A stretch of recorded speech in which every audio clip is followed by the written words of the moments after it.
Narendra Modi. Superstar, और तो कुछ बोल ही नहीं सकते। वो तो अश्वमेध कर रहे हैं। अच्छा, उनका घोड़ा रोकने की क्षमता किसी में नहीं है। विजय बाबा, मुझे ऐसा लगता है कि थोड़ी फिल्म है, थोड़ी राजनीति है और बहुत सारा एक शिक्षक का दिल है जो अपने अंदाज में पढ़ाना चाहता है। नहीं नहीं, मैं आपको बताऊं, मैं यहाँ टोकूंगा आपको। शिक्षक शायद मुझे नेचर ने बनाया। उसकी वजह ये थी कि मैं बहुत डाइवर्सिफाइड रास्तों से गुजरा। जैसे मैंने अपने कोलीग्स को देखा, बहुत सारे, वो बड़े अच्छे अच्छे शिक्षक थे, बड़े पढ़े लिखे लोग हैं। उसमें से कई सारे तो यूपीएससी क्वालिफाइड थे, सबऑर्डिनेट सर्विसेज मिली थी और फिर वो पढ़ाने लगे, नहीं ज्वाइन किया उन्होंने। पर वो इतने नॉन फिगर नहीं बन पाए। तो मुझे बाद में ये लगा कि चूंकि ये बुकिश बातें सिर्फ करते थे, एक चीज आप सीखते हो किताब से और एक चीज आप सीखते हो जिंदगी से। तो जो चीज आप जिंदगी से सीखते हो ना, जब आप समझाओगे तो उसमें लाइवलीनेस होगा। बिल्कुल। इसलिए मुझसे जो EWS, लोअर मिडिल क्लास के लड़के, वो बहुत जल्दी कनेक्ट कर लेते हैं। हाँ। कि यार ये तो हमारी बात कर रहा है यार। हाँ, अपना सा है। अपना सा है। हाँ। हमारे साथ भी तो यही हो रहा है कि किसी मौसी की लड़की की शादी में गए थे, कोई पानी ही नहीं पूछा। अब मुझे पता है कि वो आदमी कसमसा रहा होगा अंदर, 2 दिन से मौसी के घर में टिका हुआ है, काम कर रहा है, सारा टेंट लगवा रहा है, और पता लगा कि हमारे रिश्तेदार का बेटा डॉक्टर है, वो आया, पूरा घर उसके पीछे घूम रहा है, और वो शादी के समय ही आया है, और आप कोने में खड़े उसको देख रहे हो। तो वो ज्यादा तो मुझे हुआ, वो शायद आज भी लोगों को होता होगा। बिल्कुल, कि भाई हमें भी तो पूछ ले पानी। जैसे हमारी आदत क्या है, हम अपने घर की तारीफ नहीं करते। इंडियन फैमिलीज का सबसे बड़ी कमी, अपनी पत्नी को गाली देंगे, दूसरे की पत्नियों की तारीफ करेंगे। भाई अगर मेरी बीवी को 3 घंटा तैयार होने में लगता है, तो बाकी जितनी औरतें पार्टी में आई हैं उनको भी 3 घंटा लगा होगा। अब वो 3 घंटा मेरी वाइफ तैयार हुई, वो निकली, मैं उससे झगड़ा करने लगा। फिर मैं पार्टी में पहुंचा, फिर मुझे मेरे दोस्त की वाइफ दिखाई पड़ी, मैंने कहा अरे भाभी जी आप तो बिजली गिरा रही। मतलब एक मेजर साइकोलॉजी में बता रहा हूं कि हमें अपने लोगों की तारीफ करना नहीं आता। भाई आप अगर बीमार हैं तो आपकी पत्नी तो आपके साथ खड़ी होगी। हाँ। आप परेशान हैं तो आपकी वाइफ ही तो आपके साथ खड़ी है। उसकी तारीफ करने में क्या जाता है। दुनिया का सबसे प्यारा फॉर्मूला है तारीफ, और दुनिया का सबसे कठिन काम है परिवार चलाना, जो औरतें चलाती हैं। मतलब एज अ मेल मैं इस एक्सपीरियंस को कह सकता हूं कि अगर मुझे 10 दिन परिवार संभालने के लिए कह दिया जाए तो 11वें दिन मैं सन्यासी हो जाऊंगा। ऐसा नहीं कि मैं खाना नहीं बना सकता, मैं बच्चे नहीं पाल सकता, पर वो बहुत चैलेंजिंग टास्क है। मेरे बच्चे हैं, वो मेरी वाइफ को देख के सकते में रहते हैं, मुझे तो बहुत कैजुअली लेते हैं सब। पापा ये, पापा जहां मेरी वाइफ उसे पलट के देखी तो सीधे सब खड़े होते थे, नहीं मम्मी गलती नहीं करेंगे। पता नहीं क्या हैंडल करती हो। तो हमने क्या किया, हमने औरतों, चूंकि अच्छा जो औरतों के ये सारे काम है उसका कोई मॉनेटरी वैल्यू नहीं है। अगर हम खाने बनाने का फिक्स कर दें कि महीने भर का खाना बनाने का 10,000, बच्चा पालने का 1 लाख, माँ बाप का ख्याल करने का 2 लाख, तो लाखों में चला जाए, उसकी कोई वैल्यू नहीं है। इसलिए तो ये हमारी जो साइकोलॉजीज है ना, ये हमें परेशान करती है। हमें अपने बच्चे की तारीफ करनी चाहिए, हमें अपने माँ बाप की तारीफ करनी चाहिए, हमें अपनी पत्नी की तारीफ, हमें अपने भाई बहन की तारीफ करनी चाहिए। कुछ तो दिल बदलेगा ही ना। हाँ बिल्कुल। भाई गोदान एक बड़ी प्यारी उपन्यास है, मुंशी प्रेमचंद। अरे उसमें मतलब मुझे तो लगता है हिंदुस्तान के हर आदमी को उसको पढ़ना चाहिए। उसमें एक कैरेक्टर है होरी, मेन कैरेक्टर। हाँ। उसका भाई है हीरा। हाँ। वो उसकी गाय को जहर देके मार देता है, भाग जाता है। जब वो भाग जाता है तो उसकी वाइफ अकेली पड़ जाती है, पुनिया बदतमीज किस्म की महिला और गाली वाली बहुत देती है। लेकिन जब वो अकेली पड़ जाती है तो होरी उसकी मदद करता है। अपना खेत नहीं जोतता, पहले वो पुनिया का खेत जोतता है, पुनिया की खेती करता है। तो जब होरी के घर में खाने की शॉर्टेज होती है तो पुनिया खाना लेके आती है, वाइस वर्सा। हाँ, उसका दिल बदला ना।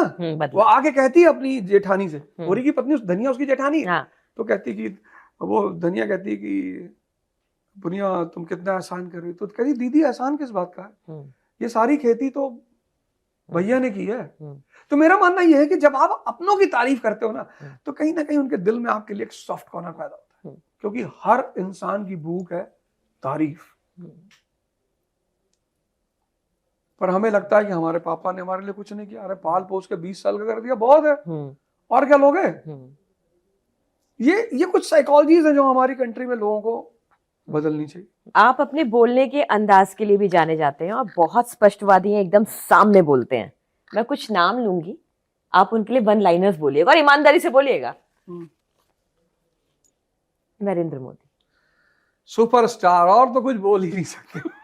वो तो अश्वमेध कर रहे हैं। अच्छा, उनका घोड़ा रोकने की क्षमता किसी में नहीं है। विजय बाबा। योगी आदित्यनाथ। समय की मांग है वो। मतलब बाबा जी का जो तरीका है वो भले एक एंगल से अनडेमोक्रेटिक दिखता हो, पर समय की जरूरत है। अखिलेश यादव। फ्यूचर है इस देश का, प्रदेश का भी और देश का भी। मैं तो 3 घंटे उस आदमी के साथ बैठा हूं और मुझे उस आदमी से बात करके फील हुआ कि उस आदमी का जो विजन है, इकोनॉमी, सोसाइटी, डेवलपमेंट, उसका कोई सानी नहीं है। तो आज नहीं तो कल, जिस दिन इस प्रदेश और देश की जनता को लगेगा कि हमें विकास और अच्छा चाहिए, तो वो अखिलेश यादव की तरफ जाएंगे। ममता बनर्जी। दीदी तो भगवती है, बार बार कह रही कि मैं हारी नहीं हूं, मुझे षड्यंत्र से हराया गया है, ये है वो है, और उनके जज्बे को मैं सलाम करता हूं। और आज से नहीं करता हूं, अगर आप उनका बायोग्राफी पढ़ें तो उस लेडी ने जितना स्ट्रगल किया, कितना मारा कम्युनिस्ट रिजाइम में उस समय उनको, पर वो लेडी कभी झुकी नहीं। मतलब दीदी की संघर्ष की क्षमता को सलाम है। और आज भी कह रही मैं तो इस्तीफा देने नहीं जाऊंगी। एक लेडी जो शायद अकेली है और क्या ही करेंगी वो, पैसा वैसा इकट्ठा करके। पूरा जीवन उन्होंने राजनीति को दे दिया और देश के लिए काम किया, प्रदेश के लिए काम किया। तो एक महिला के जज्बे को सलाम है, भगवती। एक नाम की उम्मीद आप भी कर रहे होंगे, मैं ले ही देती हूँ, अरविंद केजरीवाल। मेरे तो बहुत प्रिय हैं वो, बहुत ज्यादा। हमसे एक साहब कह भी रहे थे कि आप केजरीवाल की 1-2 बुराई कर दीजिए, पर उस आदमी को ये पता है, किसी का कोई भी ओपिनियन होगा, मुझे नहीं पता। मैं तो इस बात में विश्वास करता हूं कि किसी ने मेरे साथ क्या किया।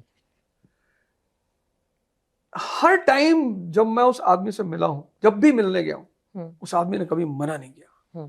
बात किया, बैठे, विषयों पे बात किया। एक बार मैंने उनसे कहा भी, मैंने कहा पंजाब से राज्यसभा जाना है, तो आप हम ही को भेज दो। अगर वो भेज देते तो शायद उनको आज ये दिन नहीं देखना पड़ता। मैंने उनसे कहा था। अच्छा। तो उन्होंने कहा कि कोई जल्दी नहीं है, आप चिंता मत करो, और कोई बात नहीं, मैं आपकी जगह बनाऊंगा। पर अगर वो भेज देते तो शायद वो रिपेंट नहीं कर रहे होते। पर he is a very good human being and a great politician, मतलब उसमें कोई दो राय है ही नहीं। देखिए मैं आपको बताऊं, हमारी जनता ना बहुत पर्सनल होके सोचती है, हाँ, इमोशनल होके सोचती है। ये राजनीति का सबसे घटिया पक्ष है। आपका जो भला करे, जो राजनेता भारत की जनता से कहे कि मैं शिक्षा, स्वास्थ्य, इंफ्रास्ट्रक्चर, इंडस्ट्रीज पे काम करूंगा, आप उसे जिताओ, आपका देश ताकतवर हो जाएगा, आप ताकतवर हो जाओगे, आपका परिवार ताकतवर हो जाएगा। पर्सनल होने की क्या जरूरत है? पर इंडियन डेमोक्रेसी के कई सारे डिमेरिट्स हैं, उसमें एक डिमेरिट ये भी है कि हम पर्सनल हो जाते हैं कि ऐसा है, वैसा है, फलाना है। तो आखिरी नाम लूं, अवध ओझा sir. A gift of Almighty। मैं तो भगवान का तोहफा हूं।